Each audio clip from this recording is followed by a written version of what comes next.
After Donna Brazile's bombshell revelations about how Hillary Clinton's campaign controlled everything about the DNC, from their finances to who they could hire as communications director, well, it's now the case that Democratic Party leaders and former Democratic Party leaders are being asked to respond to the now undeniable fact that the 2016 primary was rigged.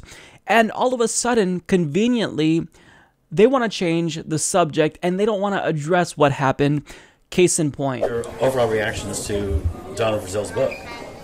And your role in it, your prominence in it. I'm focused on doing the best job that I can to represent my constituents. She gave that answer, and only that answer, again. What my constituents elect me to do. And again. I'm a member of Congress. And again. You don't think your constituents would be interested in this? I can assure you that my constituents are interested in making sure that we don't pass a tax reform plan.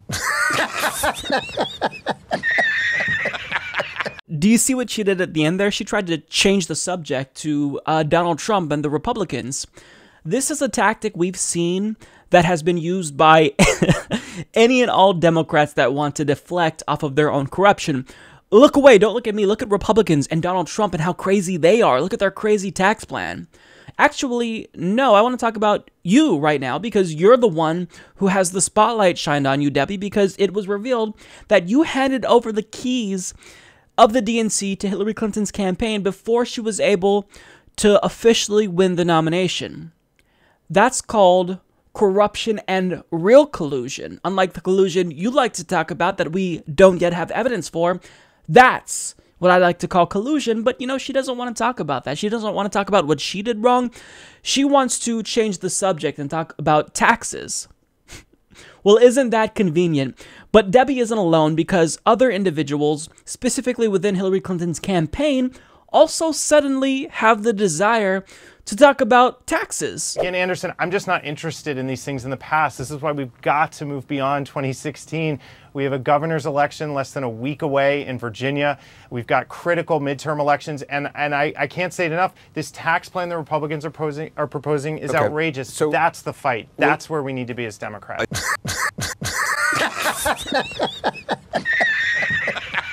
So if a Democrat is backed into a corner and they're asked a question that really makes them feel uncomfortable, their go-to tactic to dodge and evade criticism is always to change the subject and talk about Donald Trump instead. But when it comes to Debbie Wassermann Schultz and Robby Took, they really haven't perfected the art of the dodge to the extent that Nancy Pelosi has, because what we're going to see here is just masterful. You haven't heard me relitigate last year's election. I wasn't involved in the presidential. I'm only looking forward. This is about the future. I haven't had time to be reading any of that anyway, but nonetheless, what I've seen on the little tape going across the screen. Let's focus on what's really important to our country. And even though you weren't directly involved. No, I wasn't. But that said, you are a big fundraiser for the party. I am the biggest.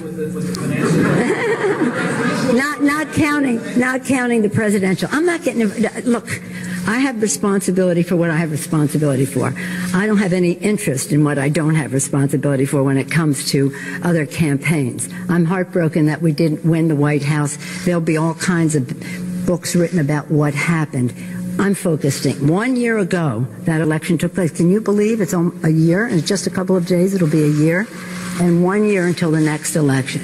My focus is on the next election. I don't have a spare second to be thinking about comments that went on within the DNC. Any other questions? I'm sorry, everyone, but I don't want to address this bombshell revelation about how democracy in America was subverted because I want to move forward. Well, you're not saying the same thing about Russia and Donald Trump, are you? I mean, the Democratic Party has maintained since he was elected that Donald Trump colluded with Russia to undermine democracy and sway the election against Hillary Clinton. And you want to make sure that we address this so that never happens again. But when it comes to the 2016 primaries and how your own party did that, all of a sudden, you don't want to talk about it. You want to move forward now. So it's sheer hypocrisy. And the problem, Nancy, is that your party and the DNC lost the trust of Bernie Sanders supporters. That's half of the party, regardless if you want to admit that or not. And you can't just move forward without addressing how the 2016 primaries were a complete sham. How can anyone, especially a leader of the party, think that that is an adequate response after her party betrayed voters?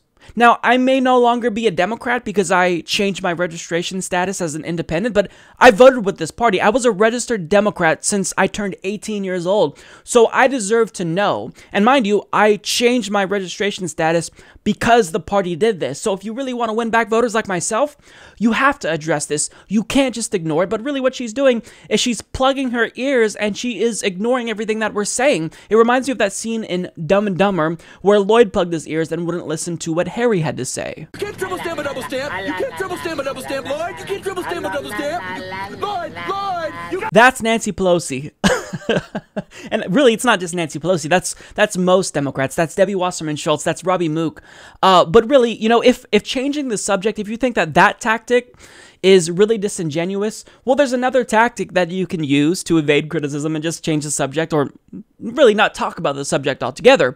If you're Chuck Schumer, you could just play dumb. Elizabeth Warren said earlier today that based on new reporting from Donna Brazile in a book that the 2016 primary was rigged. Do you agree? I haven't read her book. I don't know the details, so I'm not going to make a judgment on that. Do you have any concerns about the DNC's involvement in the primary in 2016? You know, again, I didn't follow it. I'd like to see what Donna Brazile has to say. I will read it, but Bernie Sanders has never complained about this to you before? Oh, he's complained all the time. Wait, do you mean to tell me that there was actually an election in 2016? What? I had no idea. This is the leader of Democrats in the Senate playing dumb in the most embarrassing, cringeworthy way imaginable. And notice how he immediately contradicted himself, because when the reporter asked him, well, hasn't Bernie Sanders talked about the rigged primaries? He said, oh, yeah, he talked about it a lot. So by admitting that Bernie Sanders brought up his concerns about the primary being rigged to you, you are therefore inadvertently admitting that, yes, you do know about what was going on. But it's convenient how all of a sudden you want to play dumb and act as though you don't know what really happened, because it makes you feel uncomfortable. Well, why did you take a leadership position knowing that this could possibly come up? I mean, you don't get to just claim that you didn't follow the 2016 primaries. That's an insult to our intelligence, Chuck. And if you honestly didn't follow the 2016 election, which is horseshit, but if you didn't, then you should probably resign in disgrace immediately, because you're not fit to be a senator, let alone a senator in a leadership position. So all of these answers, I mean, to even call them answers from Democratic Party leaders is absurd. We didn't get answers from them. All we got was deflection and obfuscation and outright lies about them conveniently forgetting that we had a primary in 2016 that your party rigged. I mean, this is an embarrassment. This is them insulting our intelligence.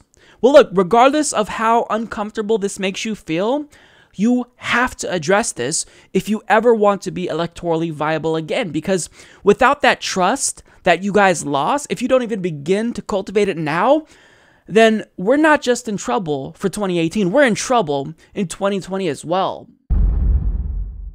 Support this podcast by becoming a patron at patreon.com/Humanist Report.